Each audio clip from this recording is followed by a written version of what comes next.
friends, Trav here, Product Director with Empower. Hope you're doing awesome and welcome to this quick tutorial. In this video, we're going to be talking about the plugin Slipstream. Now, Slipstream is a brand new plugin. It's an awesome plugin and it does some really cool things for your blog. You can find it under plugins and applications if you're a Colatu Premium member. So let's take a look at Slipstream. I'm going to click on this here and you can see that I've got one set up called test.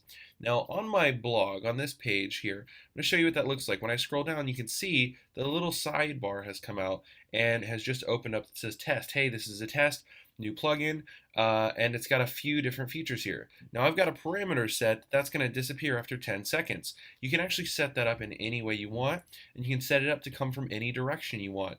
So let's take a look at what this is like when setting up one of these for yourself and why to use it. Some may ask the question, how is this different from Lightbox? Well, first off, Lightbox can pop up right away and it dims out the entire site to bring attention to one specific pop-up, one specific coded page, one specific capture or image, whatever you're promoting there. This is a very warm and it's a soft intrusion. So you could have this on the bottom the entire time that says enter your email here, and it could just have an email box for a free PDF. It could literally, you can do just about anything with it. If I click this, you can see that it'll take me over to Google because I have it set to go to google.com. So the way that you can really set up Slipstream is different. It's non-intrusive, but it's also powerful in the regards that you can they can one-click share. You can code this to capture email. You can put an image in here. It can be huge. It could cover the entire half the page if you wanted to. Just some really cool stuff can happen inside of that. So let's jump into how to set it up. Well, I'm going to open up this one that you just saw. It's called Test. And I've named it Test up here. And put, hey, this is a test, and I've centered all my stuff, and I've got this image. Now, let's take a look at some of the conditions as well as some of the content type. Now, you can set this to be post specific. You can set it for users that have logged in, only the users that are logged in or not logged in. You can show it on specific pages, home pages, exclude certain pages. I personally would always suggest to have something like this global, unless you're doing it for a specific post that you want a specific capture list. If you're getting very targeted in your marketing, and you can set each of these up, or you're setting up a different one of these, kind of like a different light box for each offer or each post, please feel free to do that, and you can use all these features over here. But for general use, and most probably what you're going to get the most engagement on, is having this on your home page or your entire site altogether. To do that, all you got to do is leave it as it is. Now, I would come down here and click Override Global Settings. Now, when you click Override Global Settings, these are the settings you're going to want to pay attention to. Now, you can see there that it took me a little second to scroll down, and once I did, it showed up after I scrolled down to about 20% of the page. I'm just going to take that off and actually just do this show message after 1 second. So that way it appears immediately. Now, if you're kind of familiar with code or you understand the IDs of page elements, please feel free to have this only show up after they scroll down to a certain image or a certain place. But for the general consumption, guys, please feel free to just click this after 1 second or after 1% or 50% of the page. But obviously the quicker, the more engagement you're going to get. Show for 10 seconds. You can easily change this to 10 minutes so that it's always there, or you can just change it to 1 hour, 10 hours. That's a cool feature because you can have it show up. You can actually time it. I've seen people use this that says 30-second offer. Enter your email in the next 30 seconds only for this free PDF, and you know they literally, like, they'll put a countdown timer inside of the Slipstream, so you see a countdown timer going. Then you see this image, and then you see an email capture, and it's like, get the PDF now. You have 14 seconds left, 13 seconds left, and it's like, holy crap! People are so excited, and they take action because there's actual real urgency on it. You've thrown a countdown timer in there, and you've coded this thing to disappear after 30 seconds. So that's a really great way to use this. All you would do is just set this to 30 seconds. You could find a generic countdown timer, or you can go ahead and put one in yourself by Googling and finding countdown timer codes. Or you can just set it up like this. And I would definitely just set it up where you have something in here. Maybe you're using Aweber or GetResponse. You can literally just take your lead capture embed code, your lead capture embed code, come over here in the text area and just drop it in here. and you'll see it appear on the visual side. So that's important. So coming back, we've got our title, we've got our area. Now, if you do throw an image in here, please note that you can click this little edit icon, and you can come over here and set this to a custom URL, as well as mess with some of the side options or size options and the alignment.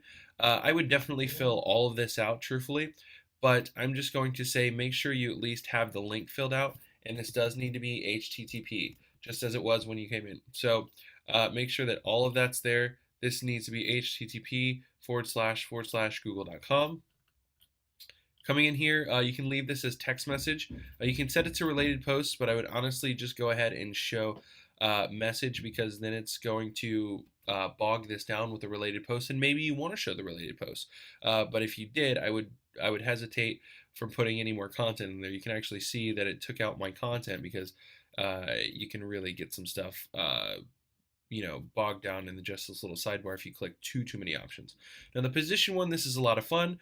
You can select where this is coming from, why it's coming from. I would select the right side of the page or the bottom of the page. Those usually work really great. Top of the page is going to cover up your navigation unless it's specific to that area. You're not really going to get much from that, as well as what's on the left-hand side. Left-hand side is great because the human eye goes to the left. Most of us read from the left to the right, but that also covers what they're currently on sometimes, and that's just a big pain in the butt, because if you're reading something and this big old pop-up comes out of nowhere and covers what you're reading, and you can't get away from it for 1 second, 5 seconds, 30 seconds, or at all, that's just going to upset your readers. So the right, and make sure it's sized, and you should be good. Or the bottom is great, especially if you're doing email capture. For the bottom and an email box, just to be slick down there, it looks really good. Now, the theme is just different. You can go and play around with these options, but it's just going to change how it looks visibly. I think the light is a great one. The dark is a really great one, but it depends on what you're using. Like, you would think that this image that I was using for Slipstream would look better in the dark one, but it actually looks better in the light one. So check your color scheme and the variations of what you're setting up, because you might find that it actually works better depending on what you have. Now, this might be checked to full width. Now, I'm going to show you what this looks like with full width, and then I'm going to show you why I have it set to 220. All right. So lastly, come down here to your social options. I would check every one of these that you like. Honestly, this isn't playing off of your social account, so you don't have to go through the hard work of setting up a Facebook and a Twitter and a Reddit. Just check this, and that allows them, it ties them directly into sharing whatever you're posting if they want to share it, so that you can get some viral juice on what you're promoting. I mean, you could have one of these slipstreams on every post, or just your homepage, and it doesn't have to be capturing an email. It doesn't have to be promoting an image that goes somewhere or a PDF. It could just say, hey, if you love this, I would love it if you shared this on social media. I appreciate you in helping my blog grow. And boom, right there, you've got your visitors sharing your content, because yeah, they love it. If you can put in there, if you found value from this, please help share it on Facebook, and people would share it. I mean, 1 out of 10 people share it. That's another. I mean, if you knew the statistics on somebody sharing something on Facebook, and the viral return potential, it's just incredible. So that is that. Let's go ahead and take a look at what this looks like in 2 different areas. I'm going to show you the right position, and then we're going to go ahead and look at this with the full width taken off. So let's refresh here, and we've got a new, bear with me, it's refreshing.